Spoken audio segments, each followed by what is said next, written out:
You're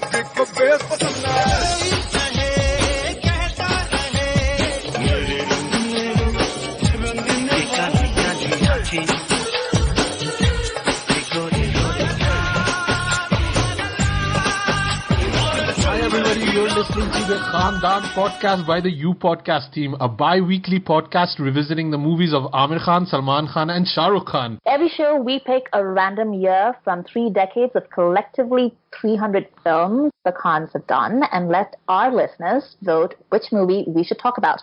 So it's entirely up to you. Pick a team, make a vote, take us down nostalgia lane, punish us, or make us reassess a movie we dismissed.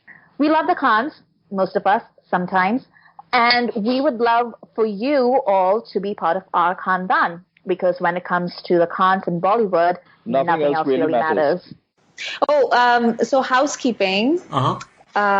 We have quite a few interesting things coming up over the next month. So we're going to have Sammy, Lipstick Patrol, on at the end of August, right? Yeah, she chose Dil To Pagal Hai. Oh, man. So okay. So for those of you who don't know what we're talking about, we're changing up the format again for a few episodes. So we're just going to have like a few guests come on to talk about the movies that they love the most or they hate the most, but usually like the movies that they love the most. And we just wanted to kind of keep things fresh. And we've been also hearing from a lot of people, you know, with these polling, the way we do the polls, that we miss out on another movie that are really interesting to talk about. So we want to change the format, and we will be changing the format every few episodes just to keep it fresh for you, and also more importantly, keep it fresh for us. So we'll be getting some guests on, and we'll pretty much let our guests decide which movie they're going to talk about. There's a few names out there. I'm not going to announce them yet because it does take a bit of planning and we're never 100% sure, and I don't want to announce a name and then they can't show up or something else happens. So I don't want to lock us in. That's how committal phobic I am. I'm not in real life, but when it comes to podcasting, I suddenly become a Ranveer Kapoor character. Ranveer Kapoor. I'm really having trouble today with the Ranveer and the Ranveer, haven't I? So Asim can't tell the difference between Ranveer and Ranveer. Like he literally thinks they're the same person.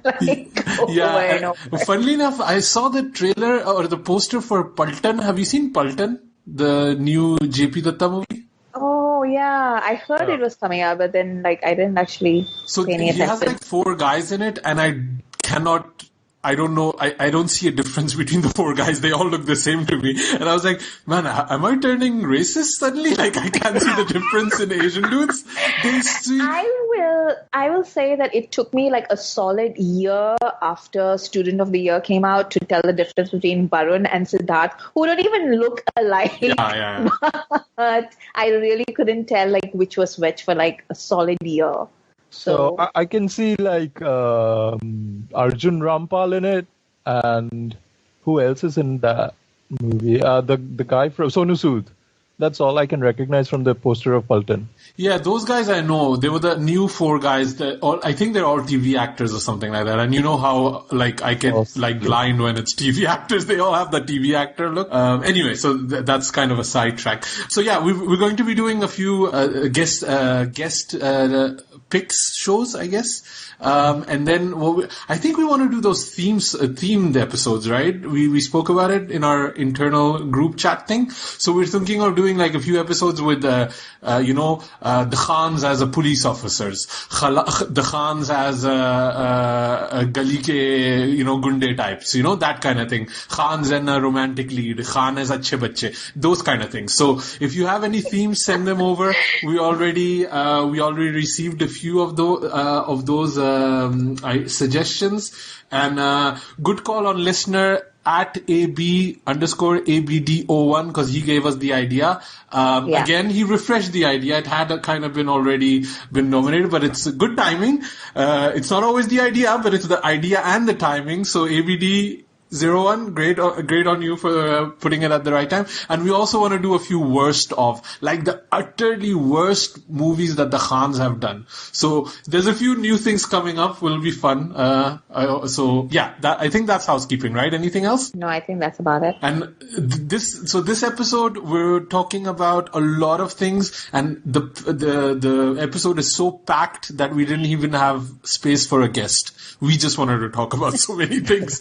So there's quite a few trailers that came out, so we're going to be talking about those trailers. I watched Karma, which I think I'm probably the only maybe 8 people that watched that movie, so I thought I'd do a little review on that and give you my thoughts. And then our main review is Jab Pyaar Kisise Hota Hai, which was also nominated by AB_ABD01. So he's quite on a roll here this week. So one of the things that came out is the news that Karan Johar is going to make a Mughal period piece called Takht. And it's going to have a giant star cast. It's Ranveer Singh, Kareena Kapoor, Janvi. Is it Ranveer Singh or is it Ranveer Kapoor? No. It's Ranveer Singh, and it's Alia, of course, and it's got who else? It's got Bhumi, it's got Vicky Kaushal, who's in everything, and Anil Kapoor as Shah Jahan. I'm sorry. I mean, I love Anil, who's a really good actor. It's just the words like Anil Kapoor as Shah Jahan just makes me laugh. Maybe he's going to play it like Bhaiyaji in Tashan. Are you guys looking forward to this, or like what? Can I just say, when I said I am very much looking forward to this, Amrita replied, I expect this 100% to be a flaming mess, but I am also hyped. Just to kind of lay the groundwork where we are on this one. Sujoy, I wanted to hear your thoughts first because I've not heard them yet. What do you think of that? I saw a post by Film Companion. I haven't gone and read it. It's by Anupama Chopra. She did an interview of Karan Johar post the Takht announcement, and Karan Johar is quoted as he's making Kabhi Khushi Kabhi Gum in the Mughal era, and I'm actually up for it. I get that. Like, I'm in. Like, that's what you needed to pitch me. I'm in. See, this is what I meant. It's going to be a flaming mess, but it's also going to be something that everyone's going to want to watch, you know? It's going to be rock and roll in the Taj Mahal, rock and roll in the Taj Mahal. Rifuddin Humayun ka Maqbara. So there's Dara Shikoh, Aurangzeb, Jahanara, and all the Mughal kids, smoking weed and everything. So it'll be fun. But this is also going to be it hasn't started as yet, but I bet as soon as the shooting starts, it's just going to be like one long controversy until it releases. And then you have to, I would not have thought that Karan Johar would make even a Muslim-themed movie again after Ae Dil Hai Mushkil. So, good on him, man. Like, how is he going to navigate that? I think he went through the entire spectrum and just, landed entirely opposite where he was, But somebody made a good comment, they were like, wow, Dharma must be doing really well because they're doing giant movies, all this Brahmastra with Ranbir Kapoor, the superhero movie. They're doing Kalank, which is another, it's a partition movie. So, that's going to be controversial. And that's got a giant star cast as well. And now they're doing Takht. They're coming up with some really big films. I know. You know why I think that is? They can easily bank in the Bahubali money that they made, and they can even Karan can reuse a lot of the sets and just put a dupatta over it. It'll be like Rana Daggupati's statue with a scarf over it or a mustache, and it'll be Anil Kapoor. Yeah. I'm just ordering popcorn because, people who want this movie and people who don't want this movie, it doesn't matter. Like, everybody is going to have an opinion. Everybody is going to be hugely invested. Yeah. Everyone's going to be fighting. Like, the people that love the movie are already I think Manish Malhotra liked a post or something on Instagram or said something, and people were like, wait, is he going to do the costumes? He better not do the costumes. So it's already people are getting mad, and I'm just I am going to have the time of my life following this film. Yeah. I think I might just mute the word on Twitter or something, because it's going to be so much in our faces, the promotion and everything. Ranveer and Karan together, we are going to be oversaturated. With Bebo. With Bebo, oh my God. Although Bebo's not on social media, she has her own ways, but those two guys, I fully expect to be Ranveer doing a Nanga Nach on the top of Taj Mahal for, Nanga Nach with only a crown. Screaming, look at me, people, look at me, look at what I'm doing. Yeah. He's such an attention whore. Okay, so let's talk about some of the movies that have actually had trailers out. Asim is really heartbroken because Sui Dhaga has postponed its trailer launch. It was supposed to come out yesterday, but they won't release it until next week. Yeah. So I am heartbroken. Is that the Varun and Anushka movie? Yes, it is, yeah. Okay. I'm just glad that Takht didn't have a 30-minute poster reveal video on YouTube where they travel through the history of India and look at different takhts, and then they find the title of the takht, and then Ranveer jumps out from behind it naked wearing a crown. So, for those of you who don't understand the reference, Asim is talking about the Sui Dhaga poster reveal, which comes to you from the Shatir Dimag of Aditya Chopra, who has some sort of weird, I don't know, what is YRF even doing these days? But their marketing team has always been the worst. Honestly. The worst. They do not have a good marketing team. They don't have a good design team. All the rest is quite good with them. But those two, I don't know which intern they fired or kiski sifarish pe rakha hai, but I don't know, fire that entire marketing team and the poster design team. Okay, so Sui Dhaga hasn't come out, but what are the ones that have come out? So the trailers that came... Yeah, but Batti Gul Meter Chalu, which Sujoy has named Tatti Gul, which I have now adopted as the name of this movie. It's going to be Tatti Gul from now on. Where did the shit go? Yeah. Laila Majnu, Helicopter Ila, and then Manmarziyan. So those were the 4 trailers that came out. I think a few other came out, but those are the main ones, I think. There's just so much news and so many interviews and and feuds. Apparently there's a lot of Instagram feuds too. And I have not been able to follow. So let's talk about what we have in front of our eyes. So, first one is, I guess, Tatti Gul, right? Generator के भरोसे ठहरा आने वाला कल बत्ती गुल है metre चालू शौक न लग जाए बल ओ त्रिपाठी मोमबत्ती ना ठहरी तेरे टॉयलेट में बल बत्ती गुल मीटर चालू ये कैसा खेल हुआ अंधेरे में तीर बल क्यों दद्दा सुहाग रात में नहीं चलाते अंधेरे में तीर बल अरे best friend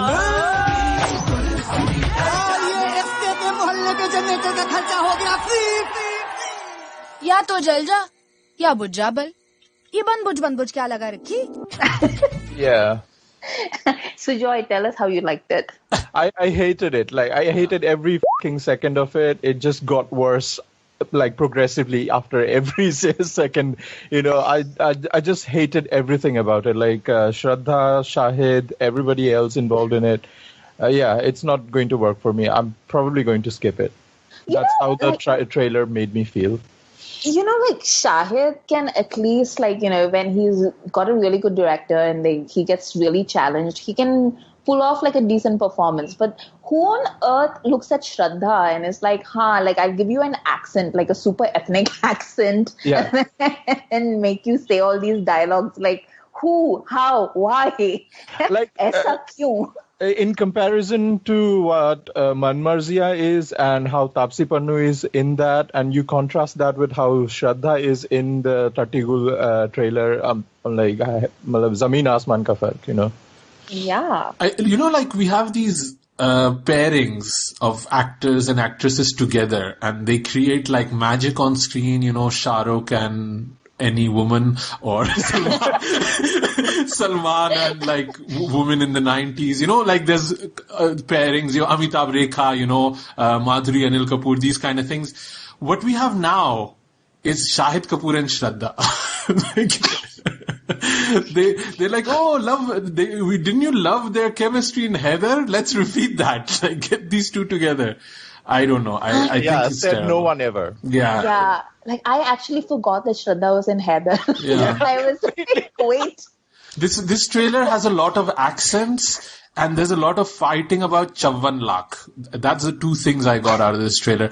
It seems to be like toilet, but about electricity bills. That's what it looks like to me, which I guess it's an issue, right? But I don't know how engrossing that can be. You're basically fighting with with the complaints hotline on telephone, basically. But yeah. Also, like, are they meant to be saying the dialogues in that sing-song, rhymey kind of way? Because I know a lot of people from UP and they don't talk like that. Like, they have an accent, but they don't talk in rhyme. Like, it's not like everything is a poem. Like, I can't understand if it's just that they're just bad at those dialogues, or if it's some sort of stylistic choice that I don't understand, or like maybe it makes sense. But then, like, they say that in like the first half, the lighthearted portion of the film, but then in the second half of the film, that accent sort of magically disappears and like everybody just starts talking normally, except when like Shahid is like harassing Yami Gautam at the end. It's the Karan Arjun of accents. It starts for 2 minutes and then everybody forgets about it. No, but don't you also find that because this is not the first time he's played this kind of character, but when he goes into that full accent Shahid Kapoor, he starts looking like his dad, like Pankaj Kapoor. Don't you feel like, no, the wide eyes and the... Except Pankaj Kapoor is like 500 times the better actor. Yeah, that's true. But like, I've seen him in like the Vishal Bharadwaj movie, like not this one, but the other one, the twins one where he's like got a stutter. What is that movie? Kamine. And in Kamine, he was fine, yeah. Like, that was a legitimately good performance, I thought. It was, but it's been 9 years. It's been 9 years. Like, this guy, I do not understand how he has a career. Basically, it's for his fans. He makes movies. He has not delivered, he doesn't bring in, he has no pull at the box office, basically. And his choices that he makes are all over the place. He has no commercial clout whatsoever.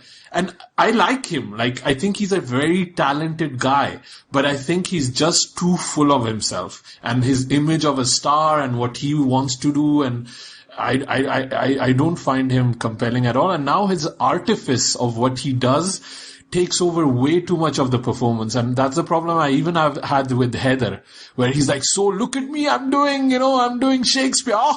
It's just overwhelming. Same thing with Utta Punjab is like, look at my abs, but also look at my hair at the same time. And then, Alia takes it from him. And I don't find him, an interesting person to see on screen, unfortunately, anymore. Yeah. I think he's much prettier now than he was when he started. And it's a shame because, all that prettiness needs to be like sort of supported by something, like some kind of like a good film. Yeah. And he just needs that one thing. And I honestly don't understand this film at all. Like, who thought that this would be a good...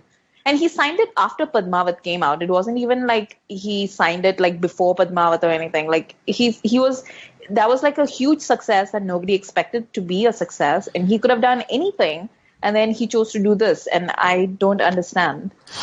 I think he's basically repeating what he did with Rajkumar, where Akshay did Rowdy Rathore, so he did Rajkumar afterwards, and Akshay did Toilet, and now he's doing Tatti Gul afterwards. So I think that's what he's doing. By the way, talking about Akshay, like I saw the latest trailer for Gold, and it's basically Chak De but with men. Yes. Which is what it's just the story that needed to be told, right? I mean, all these women taking over these stories, and somebody needs to stick up for good old men with mustaches. And I am rooting for Reema Kagti to succeed, but really, like, this is the movie I don't understand. Yeah. Well, it's coming out next week. I might go to a screening, so I'll let you guys know in 2 weeks' time how the movie was. We're so on the ball. Oh, by the way, Tatti Gul, I did like Yami Gautam. I like that girl. I like that actress. I don't know, not a lot of people do, but I think she has a very, she just has a charming, personality, I feel. I don't know. You guys don't like her. You just like pretty people, Asim. Like, that's all. Of course I like pretty people. I like Shahid. I just said I like Shahid. These are pretty people. Laila Majnu. Okay. So this is directed by Imtiaz Ali. It seems. It says Imtiaz presents, so I'm not sure if it's... Yeah. It's written by him. Yeah, it's written directed by somebody else. Oh, who is it directed by then? And I don't know. Okay. So this is kind of a... what was that? Okay, it's directed by somebody called Sajid Ali. Oh, Sajid Ali is known. Isn't he known? He did that... the other remake. What did he do? But IMDb page pe it's only Laila Majnu. Really? I'm confusing with Shad Ali. Okay. So this is kind of a cocktail situation, basically. Yeah. Okay. So it seems to be a reimagining of the Laila Majnu story, but set in Kashmir, if I'm not mistaken. And it seems to be starring new people. The first thing I had really liked is the music of this, more than anything.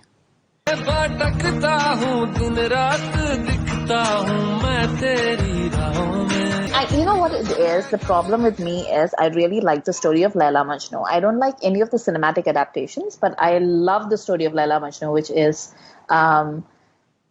it's one of the most delicately woven stories of I would say like Middle Eastern and South Asian culture. It's like it's a really profound, it's a really beautiful story, and I love it. And I honestly, like, all the adaptations that I've seen so far, they don't really seem to get it. It's all very loud. It's all very, ladka ladki, pyar karenge, like, ghar wale nahi manenge. Like, they reduce it to that, which is like, to me, that's very problematic, because the real story is like so much more rich. It's so much more meaningful, honestly speaking, than that. And I feel like this story is going to be the same thing. It's going to be like, he's a womanizer, and then she's like, I did like the fact that they met each other and they immediately were drawn to each other, which is like very Laila Majnu-ish, but that's pretty much the only thing that I saw from the story that made sense. But maybe it's not about Laila Majnu. Maybe it's some sort of like, they're just using the name Laila Majnu and it's about something else. I don't know. Well, that's what I thought. I thought this was maybe kind of becoming like a Mirzia kind of thing initially. But then they do make him go crazy, which is a lot of like, again, Ranveer Singh, Kapoor screaming like in Rockstar, there's a lot of Khujli, a lot of Rockstar, like, bearded, like, I love her, Laila, that kind of thing. मैं Laila चिल्लाऊंगा kurta फाड़ के. That's the song we're going with? Yeah, that's what I was thinking when that was happening. So there's a lot of kurta farda, which I thought is good, which I liked, because, I mean, if you are going with the theme of love is madness, I do find it interesting that love in today's setting, which is pretty much all of Imtiaz Spiel, right? Classical love in today's setting and how we deal with it. I don't know if he'll go crazy because of love or because of some sort of police torture because it's set in Kashmir. So that would be kind of messed up if that's the case. कि बहुत डंडे पड़े हैं तो, you know, like... But if it is love, that's kind of cool. Yeah. Like, me and Amrita were talking about, Imtiaz's wife is financing this movie as her name is on the producer list. And we were like, how much money does Imtiaz has to be, for his wife to be producing this movie? And I was like, he's still counting the money from royalty of Jab We Met being aired every week at Colors. Yeah, but he made Jab Harry Met Sally, man. That's just like cash in the bank. It doesn't matter if it didn't work, people didn't like it, that movie gets sold to whatever.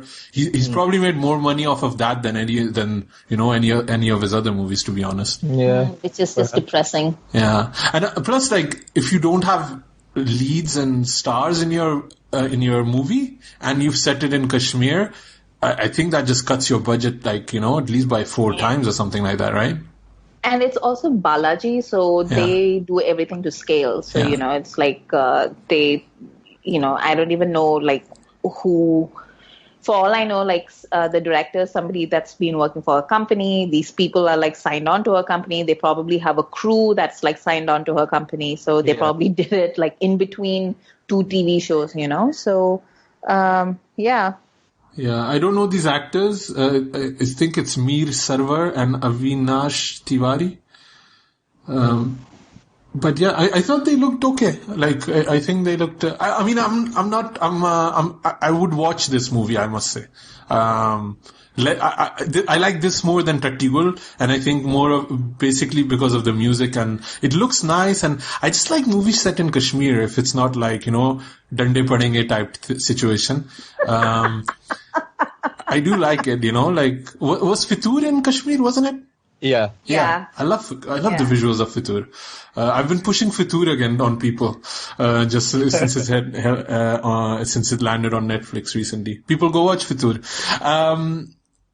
Speaking of love is madness, let's talk about Ajay Devgan producing Helicopter Ila. Yes.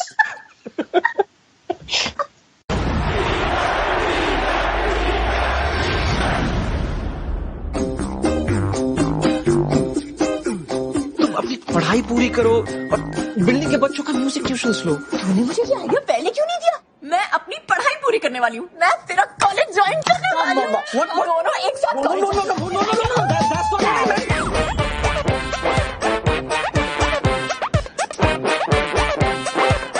Morning ma'am. Good morning ma'am. Good morning ma'am. मैं teacher नहीं हूँ, मैं student हूँ।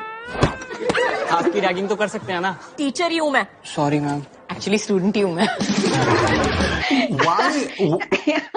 Why did I think till yesterday that Helicopter Ila was actually a Marathi movie? I don't know why. Because Madhuri made Bucket List. I was like, wait, and I didn't even watch the trailer. She was in London, and I thought it was like, why is everybody going for a Marathi movie? It just seems weird that they're doing promotion in London. So only when I saw the trailer, I was like, whoa, wait. Kajol is not making a Marathi movie. Yeah, man, Kajol is so good though. I mean, she looks exactly the same as always, right? It's like a real trip to me, like, like she's playing the mother of like a college-going kid. Like, to me, I'm just like, wait, what? Yeah.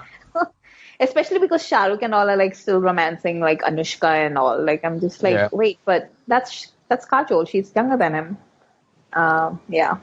Yeah, it's kind of a fantasy we're all buying into, and until we all stop buying into it, the thing's going to change, I think, unfortunately.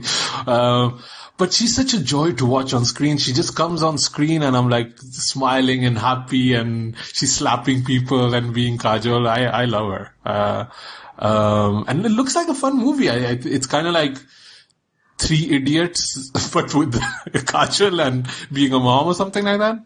So there was a Malayalam film about this, and had like Manju Warrior in it, who's like a very famous Malayali actress. Came out like a few years ago, but it was basically about this mom that like she's like a lower income. She works as a maid, and she wants to send her daughter to school, and she wants her daughter to become something. But they're like a lower income family and everything, and and it's really charming because and basically the conceit of the movie is she ends up going to school herself because she wasn't able to complete her studies and she had to drop out.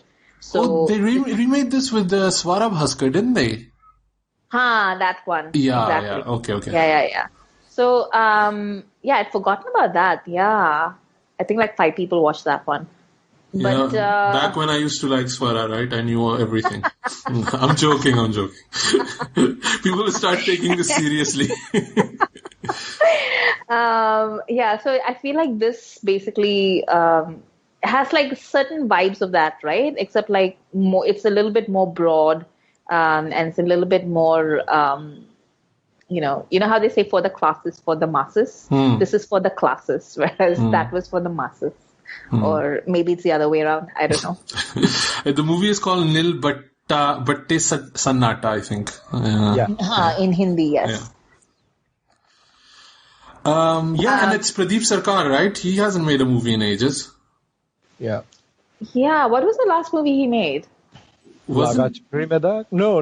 What's that? Rani Mukherjee, Mardani. Yeah. Oh. Which I don't think did that great, did it?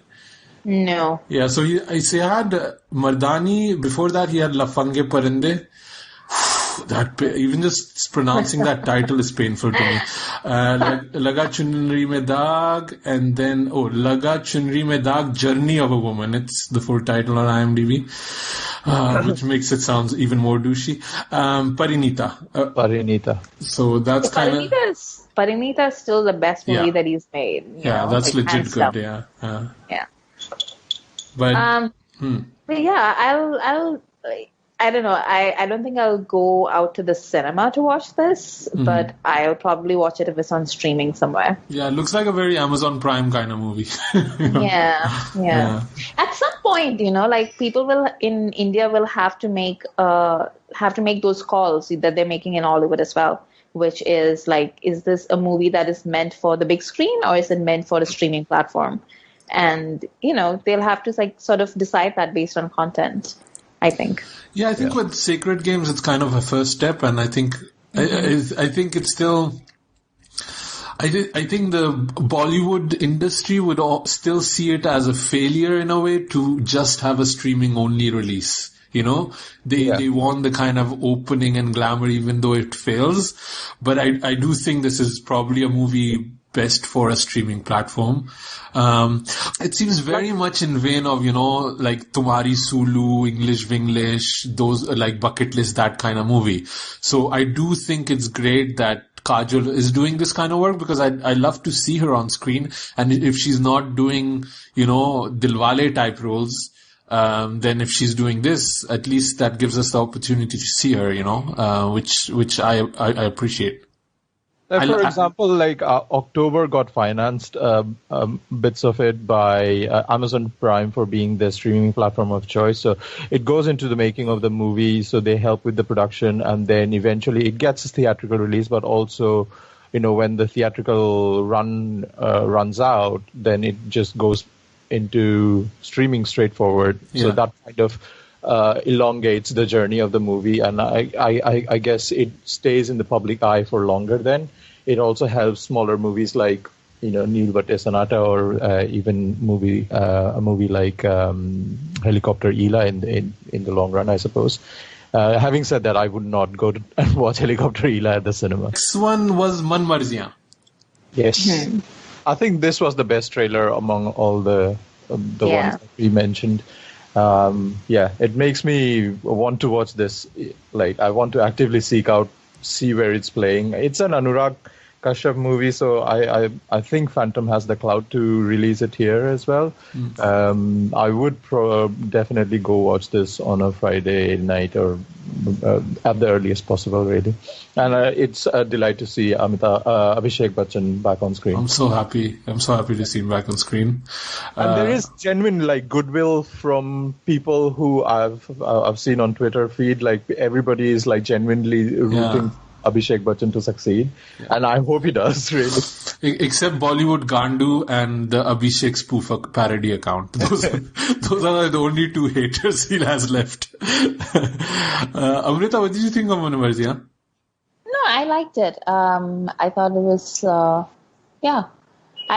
go watch it, I think, when it comes out. It seems like a fun movie. It's funny because like Kejo is making SLB movies and now Anurag Kashyap is making Kejo movies. Like it's topsy-turvy world. So Sujoy coined Tattigul. I'm going to coin Tannu Weds at Utta Punjab on this one. It's not as good, but that's what I watched it and I enjoyed it, but I did have a very strong like deja vu feeling about everything in the trailer. Like Taapsee is very much like, Tannu in Tannu Weds Manu. Vicky Kaushal is playing Shahid Douchebag from Utta Punjab, and Abhishek is kind of playing Madhavan's role, but also his own role in Kabhi Alvida Na Kehna, especially in that scene where he's like, "You deserve her." It's even the same kind of voice intonation, but good on him because that was a really good and strong scene that he had. So that was probably one of my favorite scenes in Kabhi Alvida Na Kehna. So that's kind of cool. And also, wasn't there another movie that Abhishek did with, I don't know if it was with Hrithik or with Akshay. Main Prem Ki Diwani is with Karisma Kapoor ages ago. Main Prem Ki Diwani. Is that the one where he's also kind of playing the subdued kind of nice guy that comes in later and tries to He's one of the Prems. Yeah, so that kind of reminded me a bit of that. Isn't it though funny how Abhishek and Anurag are coming together though? Why is that funny? Has this been so long ago maybe? Maybe people don't remember, but they had like a very big fight, Anurag and the Bachchans basically, ages ago. I think it was during the shooting of Yuva, where I think Anurag had written some dialogues for Abhishek. And then he had written a huge blog post about how terrible Abhishek is, and that it laid the foundation of the nepotism debate. That this guy just keeps getting chances and we're moving over actors that are actually talented. And then, Amitabh got involved and he was a bit miffed with Anurag. So I just found it funny. And this is ages ago. So Yuva is super old already. So I think maybe a lot of people don't know this. Amrita, I thought you would know this. This doesn't ring a bell, or have I imagined the whole thing? No, it keeps getting referred to, but I wasn't paying attention at the time because to be honest, like I like Abhishek and he's fine, but I don't really pay a lot of attention to him. It's just like I don't super care one way or the other, he doesn't really evoke a strong reaction from me. I will say that the rumor that I read about Manmarziyan is that it was supposed to be Ayushmann Khurrana or maybe Dulquer or somebody. Like it was supposed to be somebody else. And then like a week or two before production started, apparently Amitabh Bachchan made the deal that he'd starred in some other movie if the Manmarziyan team took Abhishek instead. And like overnight there were like casting changes. So that was like a blind. I think it was a Rajiv Masand blind or something. So that came out. Like I remember that coming out. Was Dulquer going to play Abhishek's role or Utta Punjab's role? I have zero idea. Again, like I said, like this is not he's not somebody that like makes me want to do a deep delve and like from a gossip standpoint, he doesn't really excite me. So I'm just like, you do you and I'll do me. But like I'll tell you what's interesting to me, like about Abhishek, and this is like a total tangent, but like Asim and I were talking about this. Is like, so Aishwarya's been giving these interviews for Fane Khan, and she's really relaxed this time around. I don't know what's going on, but this is the first time in like about 15 years that she's been a little bit relaxed.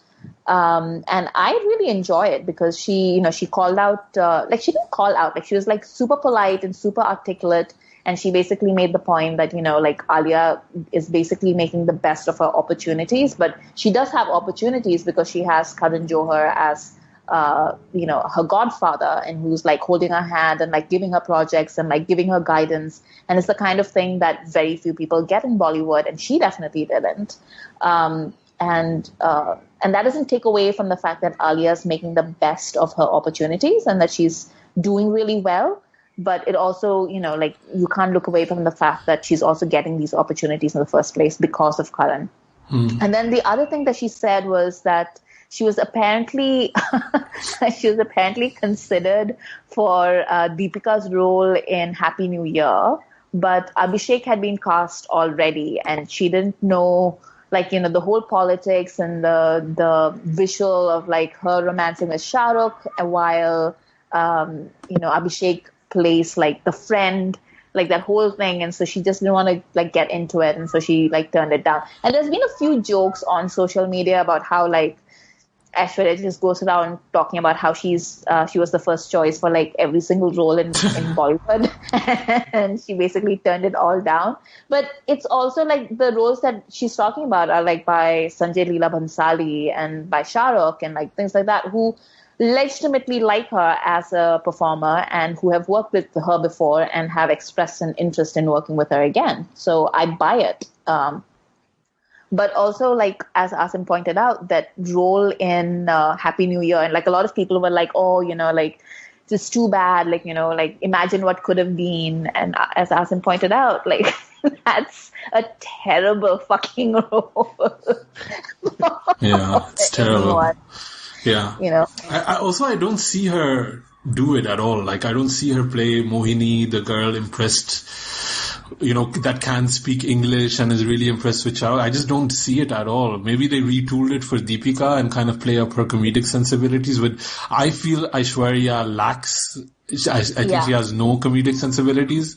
And it's funny, man. Like, I like Aishwarya and I like her on screen, but her interviews just give me anxiety. Like, she's so guarded. It's like, it's when it's midnight and suddenly you hear like, the pitter patter of a mouse in the room.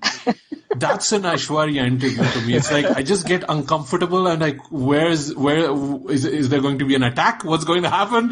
I'm on guard. The mouse is on guard. Aishwarya is on guard. Rajiv Masand is on guard. Everybody's on guard. It's like so much tension. I can't take that. Yeah, no, you're absolutely right. That is like most of her interviews. She's like very defensive. She's very guarded. She tries not to say anything. She tries to be as polite and diplomatic as possible. She does that thing that Amitabh does, which is like, it basically, you try your best not to give a soundbite and try to be as diplomatic as possible, but it comes off as patronizing or condescending, basically. And she's been doing that for a long time. But I don't know, like of late, she seemed. But I remember when she first came, she was like very giggly, very, very sweet. But then, that whole thing with Salman and everything, I think she just really learned to just shut up. And then she had Vivek Oberoi basically broadcasting all her business, which I don't think she appreciated. So she really closed down after that. And I think now she's like finally relaxed a little bit. I think so, because even I was seeing that Anil Kapoor was on Das Kadam with Salman and they were making Aishwarya jokes. And I was like, this is so inappropriate, but I do not see that this happened without, having a discussion about it with Aishwarya. I just don't see that, so maybe... What? I don't watch Das Kadam, so like what were the Aishwarya jokes? I don't watch Das Kadam either. Liar, you just outed yourself. No, I saw like Instagram videos you might like. Instagram knows me, obviously. So it was Anil Kapoor and Salman. Obviously, this is like, like micro-targeting on Asim's interests. They went all Cambridge Analytica on me there. So, yeah, it was just a joke about, like, I don't know exactly what it was, but it was Anil Kapoor making a joke about, how they do where they mention Aishwarya without mentioning it, and then they have like a zoom of Salman, and then the audience will laugh, and then there will be like, in the background, some song of Hum Dil De Chuke Sanam, that bullshit. I have so much cringe right now. Yeah, I've cringed while watching it, and I clicked the video. I closed the video because it was so terrible to watch. So you bookmarked it and favorited it. Yeah. Exactly. So, but it is somewhere on Instagram, and I'm sure people that watch Das Kadam know what I'm talking about. So, अगली पेशकश करना है मुझे। हम साथ में होंगे तो पूरा दिन कहीं निकलने की जरूरत ही नहीं है। चल फिर बात चलते। अभी? नहीं अभी नहीं आए। अभी तो मम्मी को गोभी के पराठे बनाने को बोल के आए।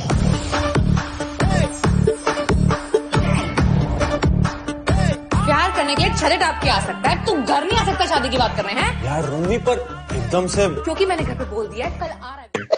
I quickly wanted to talk a bit about Karwan too, actually. I think we had a segue during Dulquer's hair, Manmarziyan, but I kind of missed that opening. But yeah, I want to talk quickly about Karwan because... How is the other Khan, Irfan? Yes, it does have Irfan. So it is still a Khandaan movie, kinda. But if we start adding more Khans, people will be complaining about Saif that we need to add Saif, which he's not a Khan.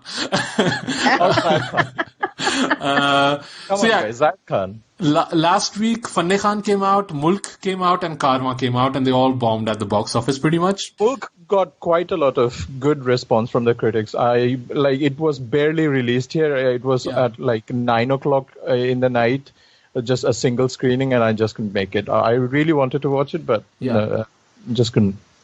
Yeah, it kind of looked interesting, but I'd just seen Razi a week ago, and I just didn't want to do two of these, one after the other. Because even if I put that Frankie Boyle joke on there, even if you're trying to prove your patriotism, you're kind of dissing on somebody else. So it just, for me, I'm kind of on the other side of the border, so it feels a bit weird to me watching these movies. But that's why I didn't want to watch Mulk, and also I don't like Rishi Kapoor. So those were two reasons. I think a lot of hopes were set on Fanne Khan, to be honest. And that did nothing.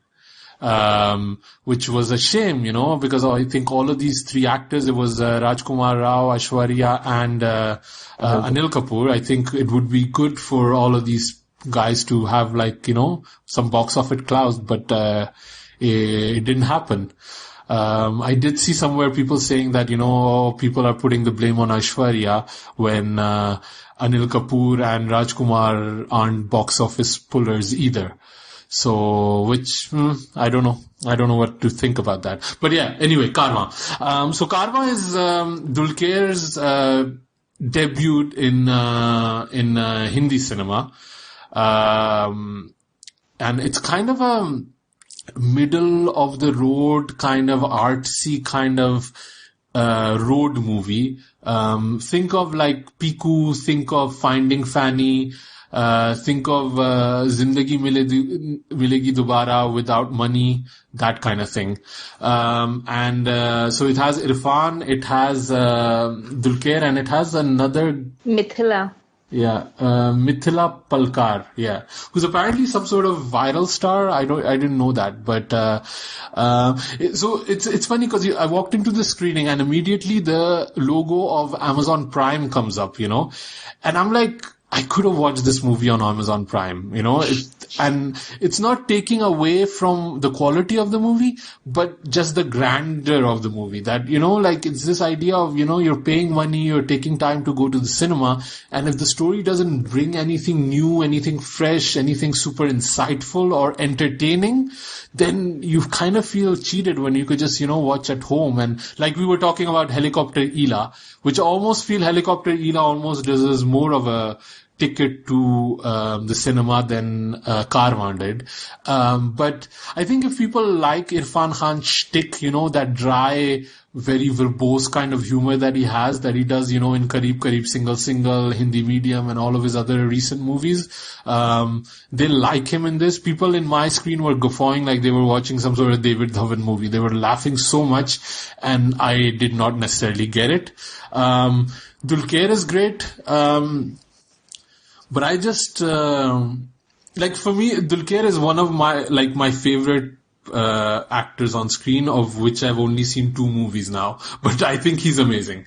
And I was just like, is this the right kind of movie to make your debut in Bollywood with? I don't know that. I don't think a lot of people will have seen this movie, and I don't think because he's playing a very kind of like sober kind of guy, he has no real, he doesn't have anything to lean on as an actor. So I feel this will be maybe a bit too subdued, too much under the radar. I did like Mithila a lot in this, although she does feel a bit like she's doing a Rega Jha impression from BuzzFeed sometimes, which I have a Rega Jha on. Is it Rega? I don't know her name exactly. Rega. I have her on Instagram, and she's like in my face the whole time. So it's like maybe this one of those references that just comes up that I see a lot of similarity there. But yeah, she was great. She will. But the movie has no big life lessons. It's not really like necessarily entertaining that much. And I had the same kind of thing with Piku and Finding Fanny. So I don't know. Did you guys have any interest in Karwa? I would have liked to watch it actually, but nobody would go with me, and I didn't feel like going alone. Yeah. But you like Dulquer too, right? As much as I remember. Yeah, I like Dulquer. But I watch him in Malayalam quite a bit, right? Yes, yeah. Which I need to catch up on because there's a lot of them on Netflix and. You know what? Like, I know you don't really care for like regional cinema, but I think you would probably like a lot of the movies that Dulquer does because he doesn't make like the usual kind of like when he says. Yeah. Like he doesn't do that. Like he makes like pretty much like apart from the language, you could probably see those movies and like connect with them. It doesn't really matter. Yeah. You know, like apart from the language, like it's in a language, like a cinematic language and a cinematic structure that you would understand and you would connect with. I think. I've heard he's also a very kind of contemporary hero, and like the one I saw with him was Okay Kanmani, and I love that movie. And I think a lot of people were kind of like okay with it. They didn't thought it was great. I thought it was great, and I thought he really jumped out as a star there. So, and I don't necessarily have a problem with regional movies. I just don't have access to them enough. So I like that they're now on Amazon Prime. So whenever I see his face, I just put it on my watch list and I have every intention. I think the next one I'm going to be watching is Solo. So, I'm looking forward to that too. I would actually recommend Bangalore Days. Like, I think you'd like that. I've had recommendations and I haven't found it on streaming yet. So it's one in my mind. So if I do find it, I'll definitely watch it. I was thinking what you were mentioning about Dulquer making a very subdued debut in a movie which is like this, where he doesn't really have a hero wala presence. And I was thinking, do you remember Ramcharan Teja made a Hindi debut with the remake of Zanjeer, and that show was awful with Priyanka Chopra. I know. That's exactly what I was thinking of. Right. Yeah, but like, I think for Dulquer, like he has a good example in front of him with his dad, because his dad is a huge star in the South, right? Like in Tamil and in Malayalam cinema. But he did, like in the 90s, like there were like a whole bunch of Southern male stars who were trying to make it in Hindi, and Mammootty was one of them. And he made this movie called Dharti Putra, which was hilarious. It was so bad because it is a completely different acting style, and he just tried to like sort of shoehorn that into his Hindi film, and it just flopped miserably and was like everyone just laughed at it basically for a long time. So I think he understands the stakes, and he understands the misses that he can make. And I think this was probably a smart move because it just let him sort of dip his toe in the water, see how his accent would play out, see how, he would feel in that kind of setup. And then next year he's coming out with a movie with Sonam, which, you know what, like Sonam's track record with Pretty Boys is really good, like Fawad and Abhay Deol and all that. So I am really optimistic for that movie. Like that's the Zoya factor, right? Yeah. Yeah. Like she has like a really good track record. Like for me personally, they might not always make like tons of money, but they do really good business, and I enjoy them. Like I enjoyed Khoobsurat. Like, I thought that was like a fun movie. The one with Fawad. Yeah. It takes a lot for me to like a Sonam Kapoor movie, but I like Khoobsurat,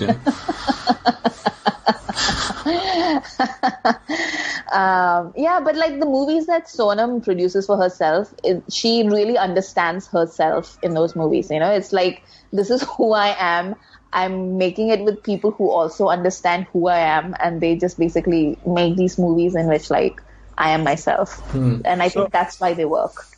I'm on IMDb and looking at Dilker's filmography, and something called Mahanati came up, and he's playing Gemini Ganeshan in it. You have to say it is on Prime Video. It's really good. Is it? Yeah, I added it, and the problem I'll be watching it. I don't know who that person is. Is that a religious movie, or is that an actress, or is it a biopic? No. What is it?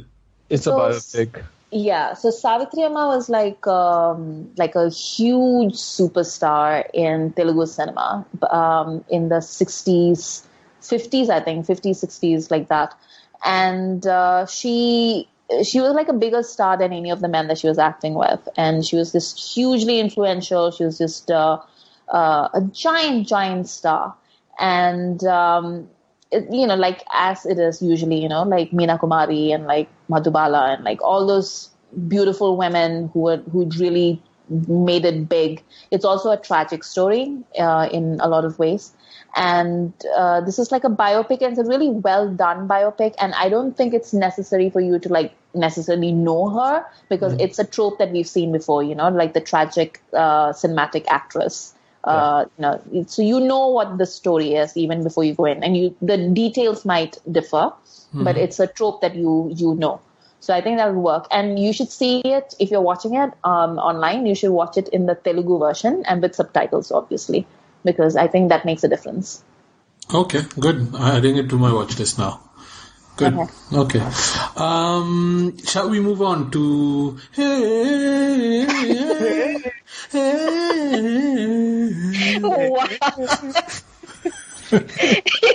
Why haven't I suffered enough by watching this movie? So we're traveling back to 1998, and the movie we're discussing as our main review is Jab Pyaar Kisise Hota Hai. This was, as I mentioned earlier, a listener's choice, like we were hoping Suryavanshi would kind of win it, but I think this is the most popular movie vote we have ran. And when we saw the numbers of votes we got in for Jab Pyaar Kisise Hota Hai, Sujoy was trying to figure out if somebody had gamed the system. Like, it didn't even look logical to us. It did not compute. So it won against Sanam Bewafa and Patthar Ke Phool. Patthar Ke Phool had 1% of the votes. I was like, what is going on in the world? I do not understand this anymore. So Jab Pyaar Kisise Hota Hai came out in 1998. Apparently, according to Wikipedia, it was the 9th biggest grossing movie of 1998, with the big part of it being the music, which was a huge big deal. And everybody that spoke about it, everybody that recommended it, explicitly mentioned the music, how good this music is. So it was directed by Deepak Sareen.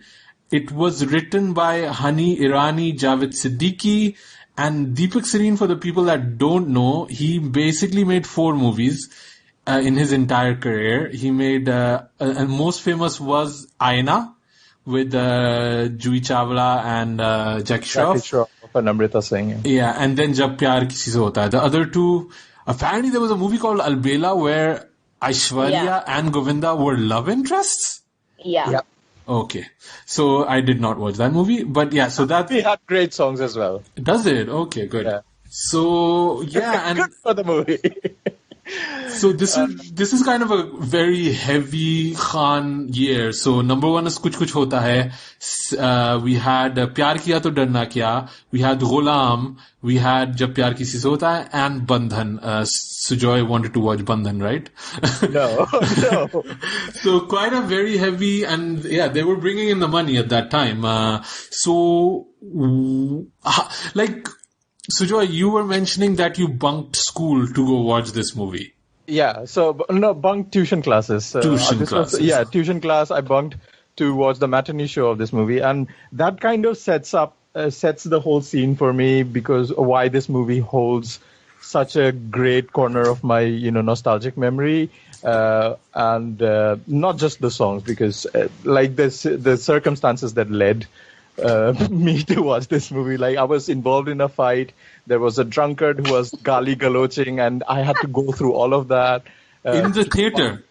Like, to get to the theater, like, I was there at 1 p.m. to queue for the tickets, because I had only 15 rupees to buy. I can't buy black tickets, back in my school days, and this. So I had to go through all that struggle to get my ticket with my friend to watch stall mein, balcony mein bhi nahi, stall mein baith ke you're watching Jab Pyaar Kisise Hota. So I'm like, paisa vasool karna hai. I have to maro CT at every song. If you're paying 15, couldn't you get like daskatis, like, isn't that cheaper? What are you doing? No, it's much more expensive, like, if you're buying black, right? Okay. Yeah. So revisiting and rewatching this movie didn't make you... Yeah? Asim has never bought a ticket in black in his life. You can tell. Daskatis means a rupees 10 ticket is selling for 30 rupees. So I don't have that money. Okay. Yeah. Dude, I'm a coconut, When I come in, I'm like, when I'm in Pakistan, I do not buy black tickets, to be honest. Asim walks in like, euros, baby, euro. Yeah. Basically, I just walk. You get a ticket. You get a ticket. You're like Oprah. Making it rain at the Panwala. No. So did rewatching Jab Pyaar Kisise Hota Hai make you question all of your choices back in adolescence? Actually, no. No? Like, maybe I'm watching it through a lens of, like, a very hazy lens of nostalgia, but it still stands up as a, like a reliable background Bollywood matinee watch when you're doing your chores. It's still, like, look at the movies that we were making in 1998. Was Pyaar Kiya To Darna Kya a great movie? No. Was Kuch Kuch Hota Hai? Like, all these movies had their own problems, and Jab Pyaar Kisise Hota Hai is, like, fairly serviceable. Like, Salman was doing what Salman does best, and Twinkle is as good or as bad as Rani Mukherjee in Kuch Kuch Hota Hai, I would say. I love the songs, and I guess the songs serve as some sort of time machine for me to go back into that era and enjoy this movie even more. But I really, really love this movie. Like, maybe the songs more, but that's what I think about this movie. But it gets funnier if you go back and watch the making of this movie. But yeah, other than that, that's what I have got to say about this. Maybe you have a lot more to talk about how shit this is. I've literally fallen off my chair. I need a minute. A minute to get back up. Sorry. Amrita, what do you... I hate this movie. I'm back on my chair. I'm back. Oh, I hate this movie so much. So it actually, you know what, Sujoy, like, it's really lovely to hear you talk about your memory of watching this movie, which is like really good of like niceness about this movie. But it kind of reminded me like the time when you were watching this and fighting your way to Jab Pyaar Kisise Hota Hai. My friends and I were fighting our way to Pyaar Kiya To Darna Kya, because that was our big thing, like some guy was trying to feel up my friend and myself, and like we took off our sandals and we beat him, and then we watched Bhai Ka film. Like, what was going on in India in 98, man? What kind of... Oh, I didn't even tell you what the Gali Galoch wala guy was saying. Like, this drunkard just came up and was like, "Ticket se mera land hoga." What? What is going on? Like, in hindsight, it's like an anti-consumerism kind of a message, but it's like... He was Occupy Wall Street before Occupy Wall Street. Yeah, he was the 1%, man. ये सारे कांड ना सलमान खान के movies में होते हैं. But yeah, that's what makes this movie like, I have to make every penny worth, I have to enjoy the shit out of this movie, and I did.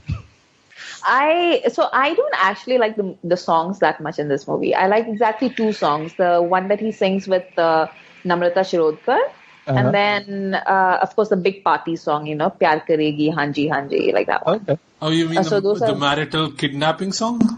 That one. Okay. Yeah. So wait, I'll come to it. But it's just such a problematic movie, and it's like, the thing is, it's Salman in this movie is that I know, so a lot of people that recommended this movie and voted for this movie, they were like very vocal about how this was like the most romantic Salman movie from the late 90s and everything. But it's not a romantic film. Like, he's scummy and he's squirrely and he's just a disgusting human being, like, all throughout. Like, it's not even that he stops being a disgusting human being. He, like, continues being a disgusting human being even after he falls in love, because he's, like, lying to her. He's, like, mean to his kid. And then he's, like, he doesn't discipline the kid when the kid needs discipline. And then, like, when the kid acts out, he hits the kid. Like, he's just a horrible, horrible person all throughout this movie. And I don't like it at all, basically. Yeah. The thing is, I liked this movie when it came out. I remember that too. It looked fresh. I don't know what it was. Like, the way, I remember very well the trailer of it, because it had this they were wearing a lot of white, and it was, I don't know, the way they were lit. It was just very kind of, I don't know, like fuzzy, but it really looked nice. I just have a very... Like a halo around all the whites. Yeah. And Salman was like wearing orange, and Salman was looking great, and he does look great in this movie. Again, we clearly have a theme here in the last few episodes. I love the gif you sent, Amrita. That was amazing. That was the best thing ever. And I love that you misspelled Salman. That was probably my favorite part of it, the whole thing. For viewers and for listeners, Amrita spelled Salman as Salman. Yeah. It's a thing. It's a Twitter thing. Yeah. Like, my heart was so overflowing with love from Amrita for that side. Like, the effort she put into that insult was amazing. I loved it. I wouldn't do that for just anyone. Yeah, exactly. I knew. The effort. I appreciated it. But, so I liked it, and what people are saying about Salman being romantic, and, like, Salman has always had a good equation with kids, be it, Bajrangi Bhaijaan, be it this. So those are the kind of memories I had going into it. And the moment the credits come up and Lata's voice comes up, and I was like, this is one of those fucking Lata soundtracks. It just put me back. It's like, oh my God, Lata's going to be singing all the songs here, and she's going to be Namrata's voice and Twinkle's voice and probably, what's his name? Aditya Narayan's voice. And she's going to do all the voices. I was like, oh my God, it was such Lata's voice just brings you back to that era, and it brings you back, snaps you back so quickly. You're like, oh my God, this period was terrible. So yeah, when you thought it was gonna zag. Yeah, it did. It really kind of like, so I was like, I do not. And immediately all of these visuals started coming back, and especially that song where they're dressed like twins, Twinkle Khanna and Salman. Yeah. I was like, oh my God, this is that movie. I was like, I do not want to watch it. And so it was painful to get through this, honestly. I started questioning the whole sense of this podcast during this movie. I really had trouble with it. And one of the problem is that it takes such a long, meandering time to get to the point. There's not that much story in this movie, but these unfunny scenes just keep dragging on, and they're not funny, they're not witty, they just are, and they take a lot of time. And I think a lot of the problems is the director losing complete control of Salman in this movie. And this is one of those movies where Salman just does whatever the hell he wants. And there's, funnily enough, a lot of like additional dubbing at a later stage on like big jokes that Salman just had to redo again. And clearly they're not in sync with what they recorded. two of these scenes that stood out to me is when Anupam Kher catches him with his girlfriend, and he's supposed to be home, but then he calls his girlfriend has a little detached semi-house in Surrey or something like that, but he's supposed to be in India. Clearly that's like British architecture. But so that was a lot of ADR that they added there. And also that scene where my head spun around. There's this scene where they're supposed to be having a romantic dinner, Twinkle and Salman. And at the end, Salman, when the waiter comes, he says, "Madam ke liye kapde lana," like bring more clothes for madam, and he throws like a handkerchief at her. And I was like, what's going on? And that line was ADR. That was not what they recorded, and maybe that was kind of a freestyle joke of Salman, joke kind of thing to shame Twinkle or something like that. But it just seemed very, very odd the way this movie was manufactured to me. It's not a well-made movie at all. It looks nice. Like, the visuals are nice, but the directing, the editing, it's terrible. It's really terrible. Also, like, over my memories. so sad. Let me shed a little bit more. I also really dislike Aditya Narayan. I don't like precocious children. Me neither, yeah. Yeah, I don't like them in real life. I don't like them on film. Like, I just don't like them. Yeah. So, vulnerable kids, like the kid in Bajrangi Bhaijaan, like, that's a sweet kid. Yeah. Like, all right, fine. Or like in... all right, fine. Okay, fine, Munni. Okay, you can talk. Okay, Munni. Chocolat's Rajan Masoom, right? Yeah, that's a cute little kid, like all the three kids in that movie in Masoom were like sweet. But like all these precocious little kids who are just like, oh, I'm like a little adult. And like, no, I don't find that heartwarming. Like any kid that wants to be on a talent show, I do not like. Yeah. Exactly. So, and Aditya Narayan's like the king of those kids. Like, I don't know what he's doing as an adult, but... He's doing talent shows. Like, he's presenting them, basically. There you go. The king must return to his kingdom. So, I do not... And he's, like... And also the character of the kid in this movie, like... There are times when I feel bad for the kid, and he's got that dog, and that dog is like the only secure love that he has in his life. And Salman keeps trying to order the dog away from him, and I'm just like, dude, just give the dog to the poor kid. But that's literally like the only thing that I felt like the kid is vulnerable, or I felt bad for the kid. Like the rest of the time, I was just like, this kid is an asshole. Like. He's just like mean, and he's just like awful. Didn't you feel bad for Twinkle at the end? Like, the kid doesn't like her, she doesn't like the kid, was like, agar ye mujhe apna le, maa bana de, then I'll accept this marriage. Sorry, we're going to the end of the movie, but I was just kind of linked into it. Yeah, but the end of the movie is also insane, right? Like, the writing in this thing is so crap. Yeah. So, like, at the end of the movie, like, her entire family is like, you have to choose between your kid and her. And I'm like, the kid is an orphan. What kind of awful human being looks like an orphaned kid? And it's like, yeah, you need to kick that kid to the curb so that you can get married to our daughter to save her honor and her reputation. I'm like, you guys are assholes. Like, what is wrong with you? Yeah. And then so Anupam Kher is like pretty much miscast here, right? Like it's an Amrish Puri role. Why is he playing a Dadaji? And apparently he's 60 years old. So how old is Salman in this movie? Like 14? I know. Like, how is a Dada 60? I guess he got with Namrata when he was like 14 or something. I don't know. Amrita, so, I swear to God. He was already the playboy of Europe by then. Yeah, I know.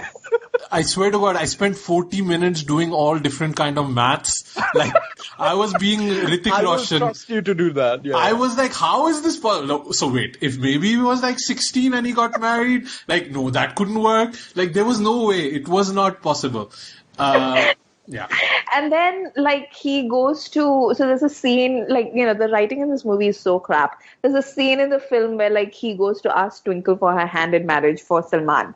And Twinkle's just found out that Salman's basically a womanizer. Basically, womanizer is too kind a word for what Salman is in this film. So he goes and he's like, you know, like, will you get married to my grandson? And Twinkle's like, no, your grandson sucks. Like, I don't want to ruin my life getting married to this guy. And he says, हाँ मैं जानता हूँ कि वो आवारा बचलन शराबी है लेकिन वो उसकी गलती नहीं है. What? What? Like if they'd done like a Sholay kind of thing, like Mausi ji, Sharabi ho, Juari ho, that I could have gotten, but it was actually played like sincerely. So I was like, what's going on? Yeah, it's not Salim Javed, it's Honey Rani though.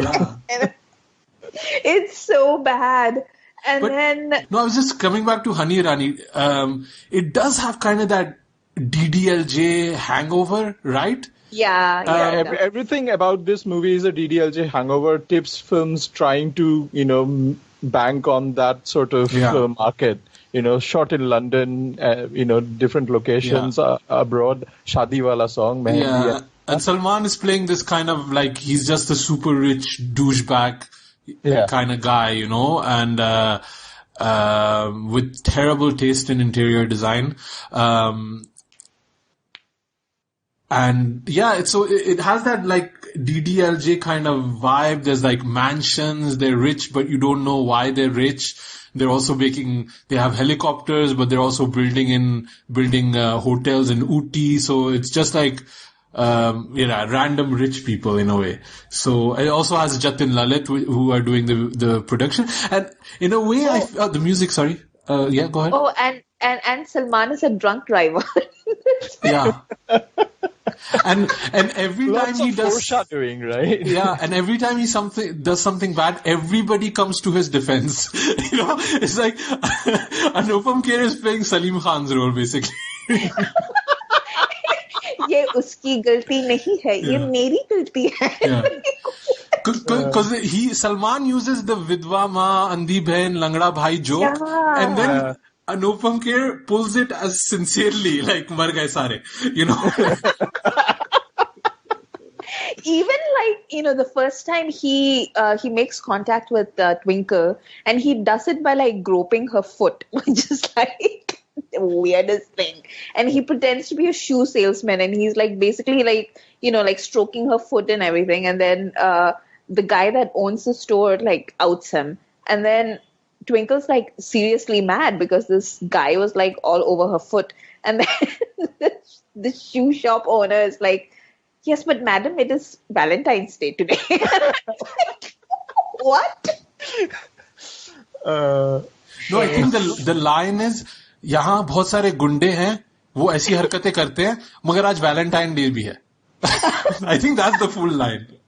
So in the making video, right? So these people are talking about their roles, and Salman is like, "Oh, it's a very different from how I am in real life. This guy is a spoiled brat and a flirt, and I'm definitely not like that." And he was taking the shit though, Sujoy. That was like, I don't understand why people don't get Salman's humor. He does this. And then Salman goes back to saying like how real this film is, and it has got scenes which has conversations like they speak in real life, and then in the making video itself, the editor goes to this scene where Salman to that foot scene where he's trying to read Twinkle's foot, and he's like, "ये आपको मेरे पैरों के लकीरों से मिला है." You know what happened? You know why that scene is in there, I think?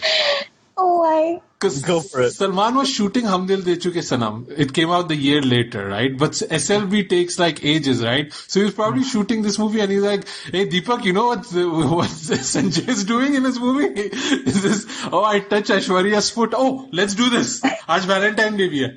You know? And the weirdest thing about that scene was like, Twinkle's a very pretty woman, but like her feet are kind of janky looking. Like I'm not foot shaming anyone.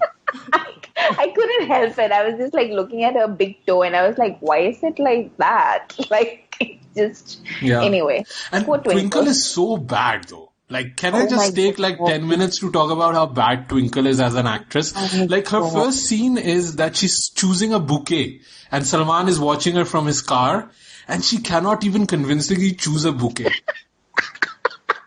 You guys are reading too much into it. Come on. Like, it's a brain, leave your brain at home, yaar. No, I can't, man. She can't convincingly choose a bouquet. Like, come on. If you go back to Kuch Kuch Hota Hai and Rani Mukherjee is trying to read that murder mystery novel, which is like something else completely.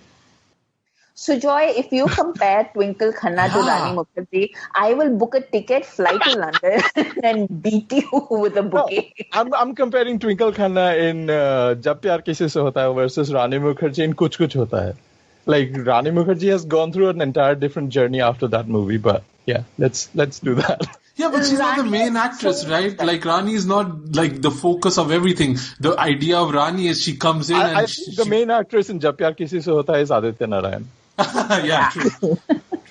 The best part is like the people who are like nominating this movie on Twitter, they were just like, this movie is amazing. If only Namrata Shirodkar had been like the lead actress, because Twinkle can't act.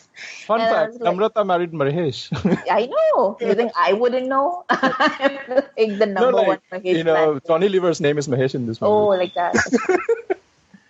Yeah. No, like, but like, even like Twinkle's dancing is so bad. Like, it's not Mela bad. Like, Mela came after this movie, right? Like, how did she deteriorate in Mela? Isn't she supposed to get better at her job? Like, apparently not. Yeah. What's happening also with Twinkle, because she's unsure of herself, Salman seems to overcompensate, and then that completely puts off Twinkle. So she can't handle Salman's overcompensation, and Salman is kind of overcompensating because, Twinkle is kind of a blank slate. So all of their scenes together are super, super awkward. Like that shoe store seduction scene, right? Like Salman is doing, main Sanjay Dutt lagta hu, that kind of thing. He does this joke. Like, who's ever said he looks like Sanjay Dutt? Wait, but that joke is amazing because he says that line and then Twinkle goes, maybe. Yeah. Like, they have zero chemistry. Well, then, but actually, you know what? I've never seen Twinkle have chemistry with anyone. Yeah. So, like, yeah. So he's also wearing, like, Salman is also wearing Sanjay Dutt size clothes.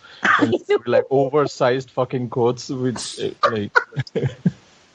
Like, they were all wearing those horrible suits back then, right? But this is like an entirely different level. It's I screenshotted that specific shot where, like, Anupam Kher catches them going, coming back after a night of drinking, and Salman is wearing like 5 sizes more than him. Like, I said, like, Salman, Arbaz, and Sohail can fit in it. Yeah, yeah. So within 4 or 5 minutes of them getting together, they're in love very quickly. Yeah. And we have the first song, Madhosh Dil Ki Dhadkan, Yeah. And what I found really weird in this song, because it's a sweet kind of song, right? It's a nice song, I would say. Bhai is still smoking. He is smoking like a charsi. Every damn minute, like, she comes and runs up to him and he's like smoking like a charsi in front of the campfire, and then they hug, which must smell so bad. Like, I don't smoke cigarettes, but I remember how much they used to smell. And I was like, they just met and they're supposed to be bachpan ke dost. And when so there's the song, the main song, and then they have these interludes where they're being romantic, that kind of thing. And there's a scene where Salman does a boob grab joke in Madhosh Dil Ki Dhadkan. Did you guys notice this? No. They're kind of hugging and his hand goes towards her boob and then, it was just a joke, give me a hug. And I was like, wow. A, they just met.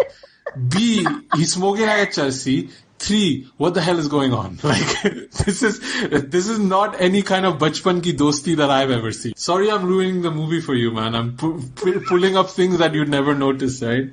Oh. But there's a lot of this SRK type of, and we spoke about this when we were talking about Kal Ho Na Ho, right? That Shah Rukh has this charming way of mistreating women sometimes, in his movie, especially with Kajol. There's a lot of slapping and like screaming at her. Physically assaulting. Yeah. Like bus, like that kind of thing. Like, meri baat suno, finger wagging kind of thing. But Shah Rukh just kind of pulls it off.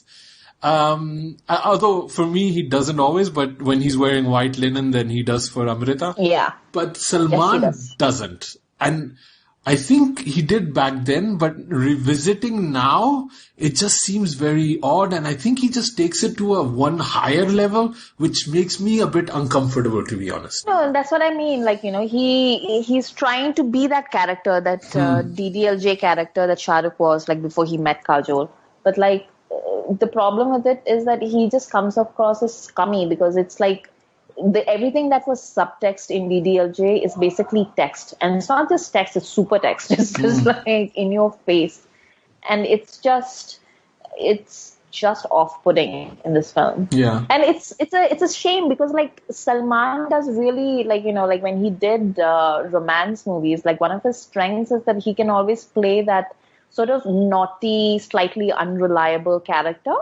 And he does it really well and still be charming, basically, like when he was doing romantic films. But in this movie, they just take him in this direction that is just horrifying. Yeah. I think it is clearly because because the director lost control of Salman, and that's usually what happens when Salman just does whatever the hell he wants. He needs more directors that have kind of almost an antagonistic relationship with him. So I'm actually looking forward with him working with Sanjay Leela Bhansali again, which apparently was announced too somewhere. When you look at the director's notes in the making, like Deepak Sareen is saying like how thankful he got all the freedom that he wanted from the producers as far as locations were concerned. Yeah. Like, we got to shoot in Oxford Street during rush period, and the producers didn't object to that. That was really great. Yeah, and I think this was a big one of those foreign location kind of movies, Salman is, he's dancing in front of a Pret a Manger. He's dancing in front of a nationwide bank office. He's doing Macarena in front of St. Paul's. So it did like really have that London kind of vibe in it. He was also doing aerobics with army boots on, by the way. Just one thing I noticed. Wait. He also went jogging in his suit, which Anupam Kher makes fun of. And then Anupam Kher puts on a suit and then they all go jogging together. I'm like, what are you doing? That I thought was kind of funny. I thought that was kind of funny. I think the funniest ones are the random ones. Like I noted something that I hadn't completely forgotten before, like when Mahesh or Johnny Lever is trying to get the details of Komal, and he visits Komal's auntie, who is played by Himani Sujpuri, and he says like, मैं BBC network से आया हूँ, मुझे कोमल से कुछ पूछना था, and she's like, वो तो बॉम्बे चली गई, आप मुझसे कुछ पूछिए, मैं हूँ रागिनी सिन्हा, BA संस्कृत में और मुझे बॉन्जाई का बहुत शौक है. She's just like a randomly desi auntie. Yeah. There was this other joke where he comes to the breakfast table, Salman, and he says, "Hi, camel," and I just thought that was so lame but funny. He probably really hated Twinkle Khanna. I think that's what I'm getting out of this. Yeah. Yeah, and then so we have Madhosh. Then we have very quickly the. What did you guys think of the whole Johnny Lever track with the hypochondriac, like 350 diseases and pills and all that kind of thing? I've never liked Johnny Lever, to be honest. But not even in Bazigar? No. I actually laughed out loud at some of his in Karan Johar movies, in like in Kuch Kuch and in Kabhi Khushi Kabhi Gum. He actually made me laugh. Like that point where he looks at the the portrait of was it Queen Victoria or something in Kuch Kuch Hota Hai, and he goes, "Mummy." That cracks me up every single time. And then in Kabhi Khushi Kabhi Gum, where he's telling off the tourist who wants to know where is the Red Fort, and he's like, "No, go to Red Fort in Agra. Agra Red Fort, Agra Pagal Khana." It always makes me laugh. And like he does like this Hyderabadi accent and everything. That's like very funny. But yeah, in this movie, like I don't understand why he was there. Yeah. Or who he was. Like who is he supposed to be? Like, yeah, like is he like a villain? Sultana. He's the poor dost that Salman keeps around. Yeah. Oh. He's like Laxmikant Berde. Yeah, that's what I thought. He's basically Laxmikant Berde, right? So then we pretty much quickly come in. Oh, so Salman, if he wants to marry Komal, she has a few conditions to meet. Conditions, yeah, that's the word I was looking for. She has some conditions so he needs to start smoking and stop drinking and stop flirting with girls. Those are the three things, which kind of assume if you're getting engaged to somebody, you stop flirting with other girls. And because he starts drinking so suddenly, he ends up in the hospital, which they use as a good way to gaslight Komal in this movie, which is amazing, good morals in this movie. And then they very quickly go into the twin song where they're wearing similar clothes. And I actually like that song. But so there is this particular line where Alka Yagnik sings like something really, really nice in that song. She goes something like, "Ho gayi main to fida." I just love that bit. I just love that bit. And Kumar Sanu is totally channeling his like Kishore Kumar yodeling kind of vibe, and I love it. Okay, interesting. I just felt there was like no choreography whatsoever. Like they were just randomly doing things like Twinkle is pulling her leg up with her hands and stuff like that. It's like super. I'll make a gif of them synchronized dancing in this song, and it's I really like this song, by the way. Sorry. Okay, I'll let that one slide then. I won't say anything. At this point, we're 1 hour 15 into this movie, and then only the sun appears, right? Aditya? Yeah. The sun pretty much appears at the interval level, I think. Yeah, shock twist. And apparently Salman has like an option to go to this hospital and take 2-minute DNA tests. So immediately it is clear already that it is his son, which I felt like a weird choice where if Salman is, the whole idea of Salman is like, don't call me dad, I'm not your dad, but if the DNA test is done immediately, then the whole discussion of call me dad is not there anymore. I don't even understand where Salman's pushback was or his annoyance was. I mean, he's just a douchebag, right? He's not willing to accept it. So that shows his douchebaggery more than anything. But also they seem to not tell him who the mother is initially. And yeah, because he doesn't know. The kid doesn't know. Salman doesn't know who the mother of his kid is. Yeah, but the kid doesn't tell him, right? Yeah. Why? Because the kid is an asshole. Sinister. Yeah. The kid is Salman's kid, basically. He's also an asshole.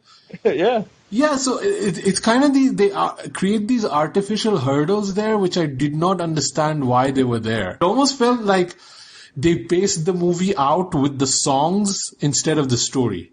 So they knew they needed a bit of a break between the twin song and the hey. So they wanted to create the story beat there when the Namrata reveal should have maybe happened quicker. I don't know. It just felt very weird to me. I think this was also like a Bollywood trope in the 90s when you had like, when the teaser trailers are released of the main track, like in this case, Ojana. And it's all in the trailers you could see was Salman and Twinkle dancing, but eventually it comes out and you have no clue who is in this song, and suddenly you have Namrata in this song. Like you could see, Akshay in Dil To Pagal Hai or Pardesi. It wasn't Karishma in the song; it was somebody else, Pratika Sinha or something. Yeah. So I think that was kind of what they were going with. I must say, it was kind of like Namrata is basically here for like one song and 3 minutes, one scene. But she was such a welcome break from Twinkle. And it's not, I don't know if Namrata ever had like a career. She was like more of a model, right? She was Miss India. And then she did like a few movies. She did Vastav. She did Pukar. Yes. And then she went down south and she did like one movie, and it was Mahesh Babu's second or third film.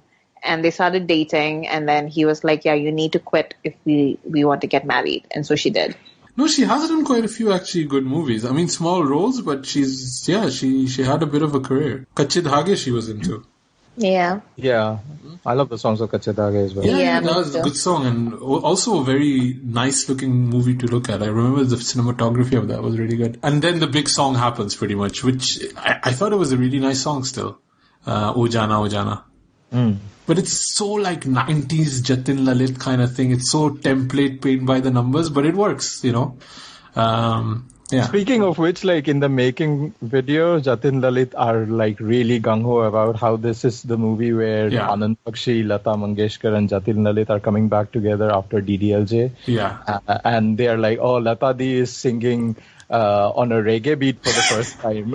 Okay, and the song that they've picked is actually a ripoff of Mysterious Girl by Peter Andre. Oh, God, yeah. My God. Is Dil Mein Kya Hai, right? Yeah. Is what they're talking about. And it's a ripoff of Peter Andre, Mysterious Girl. Everybody fucking knows about it, but they're like, oh, Lata Di is singing to a reggae beat for the first time. But even Pehli Pehli Baar is a ripoff of Born to Be Alive or something like that. Oh, really? Yeah. So that's two songs out of the soundtrack that are basically ripoffs.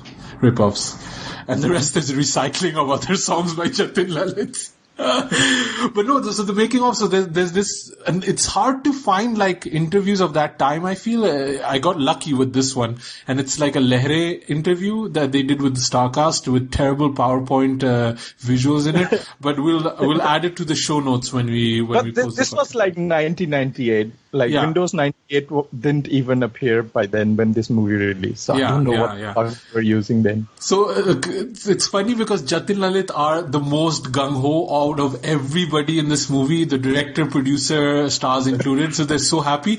And it's funny because then you're interviewing, I think, the Toranis who are the producers, and like final words, what do you want to do, Jab Pyaar Ke? And they're like basically, सिर्फ इज्जत बच जाए जो नाम बच जाए हमारा बस यही काफी है. Clearly they've seen the rough cut of this movie. Yeah, that's pretty much what they're saying, right? I was laughing, man. I was laughing so loud when I heard it. It's like all the cliches, like ye picture hatke hai and all that shit. Yeah. And the director, he is so clear in his mind. He knows everything. I did also like that because Twinkle Khanna now, she's quite a successful author, right? And she's also kind of a feminist spokesperson, I guess. And I did like that she found a little nugget of feminism in the movie. Like this is her character is treated terribly. And she knows it, you know, when you're looking at the interview, she knows that this is not a great role. But that one final climactic nugget that she had, I like that she kind of held on to that into interviews. So I thought that was kind of sweet, that it's like proto-feminist Twinkle, which is nice to see. But yeah, it's, I just laughed when the Turanis were like, Izzat bacha le baba, Izzat bacha le. Salman se phas gaya, you know, that kind of thing. But the entirety of the thing was like this relationship of Komal and Salman. Should I be rooting for them? Are these people even supposed to be together? They don't get along. They constantly lie to each other. She's overly dominating because he's completely untrustworthy, and he consistently lies to her. I was like, I don't think these people should even be together. And they also even say a few times to Komal, like, if I wasn't there, to Kuwari mar jati. I was like, what is going on? Like, why would she why would she die as a single girl? Like, she's a accomplished person. She's pretty. Has her own business. She knows what she wants. Why would she like Kuwari mar jayegi? You know, I don't understand it. So that kind of also brings us to our the big song, the other, right? The Chal Pyaar Karegi. Yeah. Which I gotta say, this is the song I like the most, even though it has like really questionable lyrics, and really questionable lyrics. I mean, there's obviously the idea that this is kind of like, you know, fun in weddings, right? These kind of songs, right? Am I right? Yeah. This like it's kind of the ladka ladki chhed-chhad kind of a a sagai song. Yeah. So it is about kidnapping, but it's all light-hearted kidnapping, like mazak tha, But I did like it. It has a very kind of like DDLJ hangover, but I like the song, like revisiting, and I'd forgotten that it was in here. So, and I think also it was Twinkle's favorite song. So she felt a bit more joyful in it too. Yeah.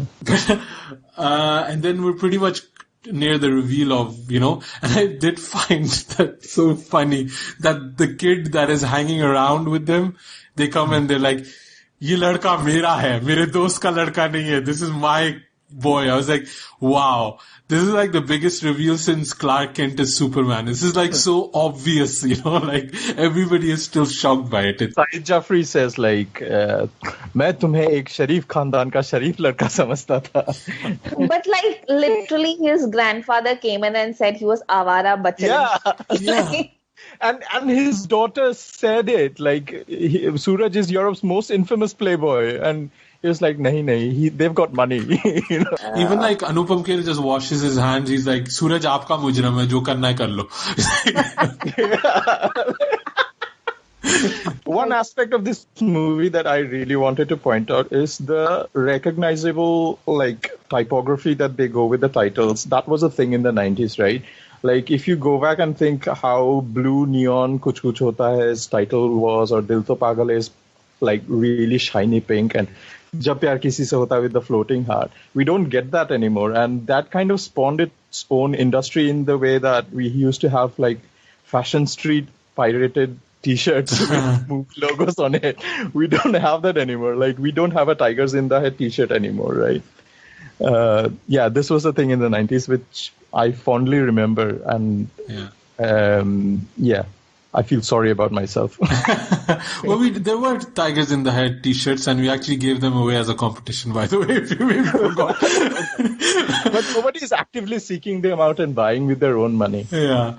But the other thing I also found was the trailer of this movie is just basically songs. That's it. There's no dialogue. There's no nothing. It's just songs, like 4 songs. So they were really banking on the music. And obviously because Tips is producing it, that was probably it. But have you guys seen the Saif interview with Anupama Chopra? Yes. Where he's saying about the questionable movie choices that he'd made in the 90s and how like those movies were really shit and the dialogues that he was saying didn't make sense, but people remember them fondly just because of the songs. Because the songs were really bangers, Yeah, they were, yeah. It's still we look fondly back to that era in terms of music, and when we're clearly looking back at the movies, they really weren't as good as the music of it. Yeah. So, I think we can start wrapping up, right? Amrita, final thoughts on Jab Pyaar? I hate it. Who should watch it? Like what do you want to say to the people that recommended Sujoy. this? Nobody should watch it. No, but even people have Sujoy loved should not watch it. I won't be going back and like rewatching it anytime soon, but maybe in 2-3 years. No, I refuse to let that happen.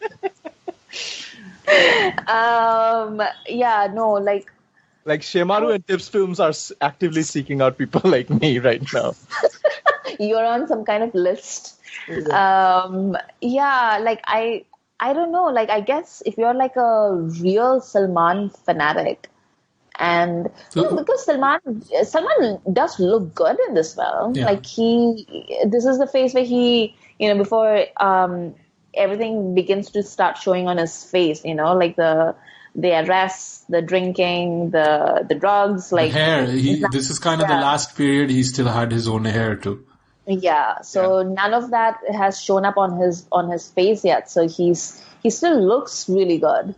And if you want to see like Salman at his peak Chikna period, then this is pretty good, I guess. And this is the year where basically a shirtless Salman was revealed, right? Pyaar Kiya To Darna Kya came out this year, so this was peaks. Yeah, so I would actually say just watch Pyaar Kiya To Darna Kya if you want to see like Chikna Salman from like this period, rather than Jab Pyaar Kisise Hota Hai. This is peak ghar ke nipples, basically. The nipples came back. Sujoy, any final thoughts? I love this movie. Go watch Still it. Still do after our shitting on it for an hour? I don't care. You don't care. Don't give a fuck. Yeah. I really like this movie. You've become the Kangana of our podcast. Ukhar lo jo kharna. Ticket se mera lund hoga. That's my take from this movie. I still vividly remember that. I wonder if I need to bleep that out. I know that like obscenity is not allowed in India at iTunes, so I don't know if that's considered as obscene language or not. Let's see. We should ask the AIB guys. It's in Hindi, so the bot won't recognize it. Okay, good. We're safe. There is a university called Lund University, by the way. There you go. Yeah, it's Sweden. Yeah, okay, good. I did not enjoy this movie at all. Having listened to Sujoy, I thought maybe it would change my mind, but it actually made me hate the movie more and slightly hate Sujoy even more. This movie is Salman porn, it's all about him. It's about, him looking good, wearing nice clothes, which are slightly oversized, but I mean, in line what people were wearing then, Maybe I am a Bhai fanboy. You are. I'm suddenly realizing if I can like Bhai being absolute douche in this movie, like, I don't know. Yeah. I'm just checking my life choice. Yeah, exactly. Yeah. Essential Bhai fandom. And Salman is kind of playing like, I don't know what he's playing. He's playing like there was a lot of these kids popping up because Kuch Kuch Hota Hai came out that year too. So there was a bit of a theme about these kids coming up and then convincing somebody to fall in love. I have a question for Amrita. Like, if you hate Aditya Narayan in this movie, where do you rate Anjali Malhotra? I can't stand her. Like that whole. She's like, but she's not as bad as Aditya Narayan. Because Aditya Narayan, like, you remember, like, he wasn't just like, he didn't just come in like one or two little movies. He was like a legit thing. Like, his dad was like really pushing the heck out of that kid. Yeah. He was like singing that song. He released that record, like, Chota Bachcha Samajh Ke Mujhe Humko, like something. Yeah. Do you remember that? Like, I hated that song. Yaro mere paas to aao, meri mushkil dur bhagao. Cadbury bole main meetha hu, Amir bole main meetha hu. We got lots of Asim singing in this episode. If you have to sing, why can't you sing some nice songs? Why do you have to sing that annoying kid song? I picked out peak Aditya for you. Yeah. I think like Aditya is probably like the most annoying kid out of like all the annoying kids. Yeah. But I wasn't a fan of Baby Anjali either. I like Baby Anjali. No, I didn't hate her. I fucking hate her. Ma. It gets to me, man. It gets to me. And the thing is, if you want to watch Salman movies, there's like 4 other ones that came out the other year. I would even say Bandhan is slightly better because it has some decent action and Ghar Ke Nipples again. I didn't enjoy it. If people like it, just listen to the soundtrack or the songs on YouTube. And, Pyaar Kiya To Darna Kya has so much more fun than this. No? Yeah. It is, right? And it has Kajol who can act. Yeah, it has Dharmendra, which Salman is in love with Dharmendra. But Pyaar Kiya To Darna Kya has fucking Arbaz Khan who sucks out the energy from each and every frame though. Like, But that's his best role. But yeah, it is. Because like that scene where like he goes to the college and Salman thinks he's like macking on Kajol. And so funny. That little thing. I thought that was funny. Yeah. So that's still Abbas's best role. It is. Yeah, it is. Although I did find it cool to see them both in the Lavratri trailer. I thought it was fun to see Sohail and Arbaz together. There was nothing in that trailer, and that was the only thing that kind of piqued my thing. I was like, these two. Get out. Get out now. Yeah, I think this is a good way to wrap up the podcast, right? Just this episode, we're coming back. So yeah, I think so. I think we explained it, but again, the next 3 episodes are going to be our. We're going to have some guests on, and it's going to be their picks. So it's going to be a big surprise. Is it going to be Dil To Pagal Hai next? It's going to be a big surprise. We're not going to tell you. Great. So yeah, I think that's it. Sujoy, where can people find you online? I'm on Twitter at @93k. Great. Amrita? On Twitter at Amrita IQ. Great. And I'm Asim Bernie. You can follow us at UPodcast on Twitter, on Facebook. Like us, leave us a review on iTunes, subscribe. And if you like or don't like or want to give some thoughts, drop us an email at upodcasting@gmail.com. I hope you enjoyed the show. And Sujoy, man, you want to sing us out with the hey? Hey. Amazing. From now on, only Sujoy will be singing. Amrita, you want to do a bit of Aditya rap before we go? No. Okay. Thank you for listening, guys. This was Khandaan. Khandaan Podcast on the execrable.